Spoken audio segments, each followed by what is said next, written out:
1 year after a plan to reform European data protection rules was unveiled, it's still the focus of intense debate. It seems reaching an agreement will not be easy. One of the key aims is to give people more control over their private details on the web, and also to tackle other growing problems, including identity theft. There's a possibility for your account being hacked or your information getting out, but I mean, there's also a lot of opportunities, a lot of things that gets a lot easier. For example, net banking and so on is just fantastic.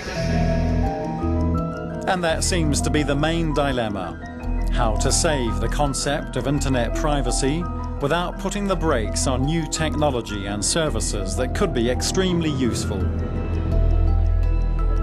Views expressed on the streets of Copenhagen, for example, are typical of the debate taking place across Europe. And it's no wonder the data protection reform plan is being described as one of the most difficult ever to be considered by European politicians.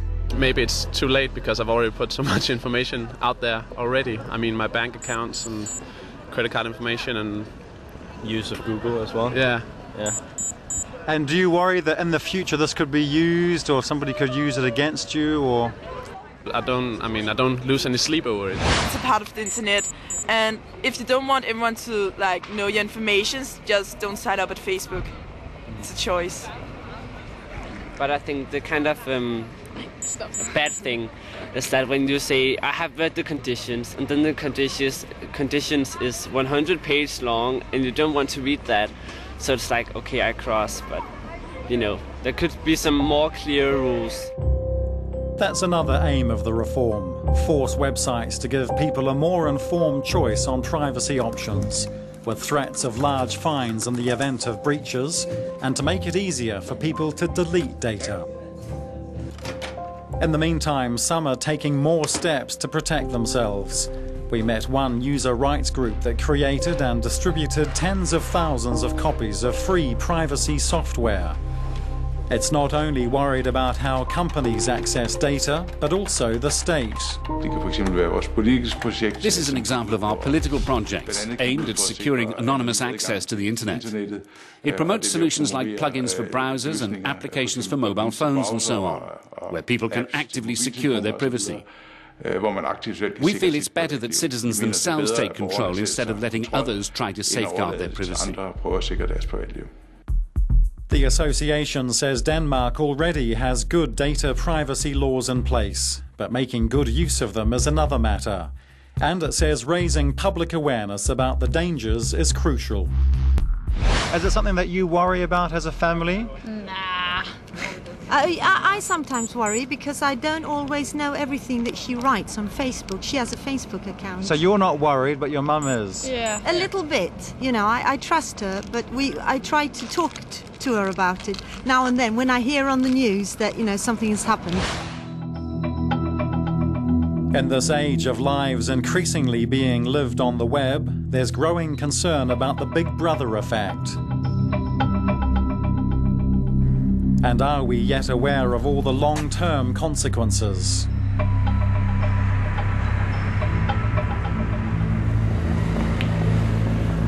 Politicians are also in the firing line, as they're called on to search for practical solutions that are realistic and enforceable. And some people say that really it's on the individual to protect themselves, that we shouldn't rely on the government or regulations or laws, that we should just be more careful, just be really careful what we use on the internet. Yeah, I don't agree on that. Because that's impossible. You can't protect yourself. I mean, if some companies want to abuse your information, they could do it, in my opinion. So, I mean, it's impossible for us to protect ourselves all the way. The complex reform package was launched in January last year, but there's still some way to go. There have been public debates and consultations, and now it must be examined by several European parliamentary committees. Then it goes up for a vote, but not just among MEPs. Heads of state and government must also give their approval. The pressure is on to get a result before the next EU elections in 2014. As a recent holder of the presidency of the European Union, Cyprus was involved in leading the debate, amid attempts to find consensus on key aspects of the reform. A privacy forum was also organised with the help of the University of Cyprus, where students are researching new smartphone and location tracking technology. They appear to be very conscious of the issues. As researchers and as individuals that develop these technologies, protecting privacy will certainly remain high on our agenda for any future research and development. In the world of the smartphone, it would be easy to turn off our mobile phones or other devices, and then we wouldn't have a privacy or any other issue. Of course, that's not something that we want to happen.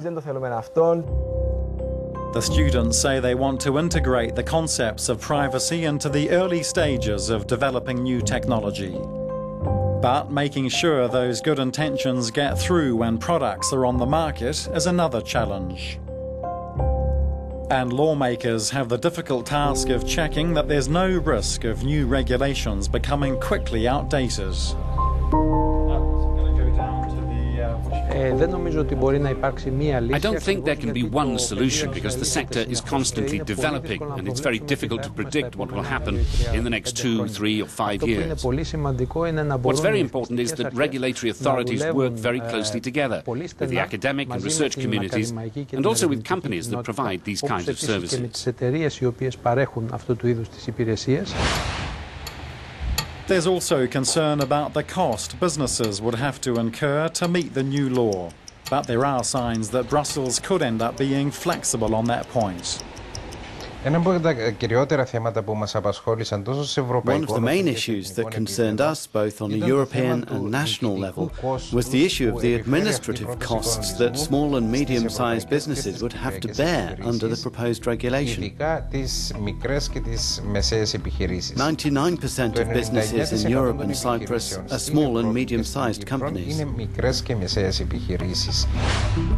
As the debate goes on, the big internet names remain in the headlines, and the controversial matter of the sharing of information between countries is yet to be resolved. It may be a lost cause for some, but others remain optimistic that a safe and secure internet is still possible.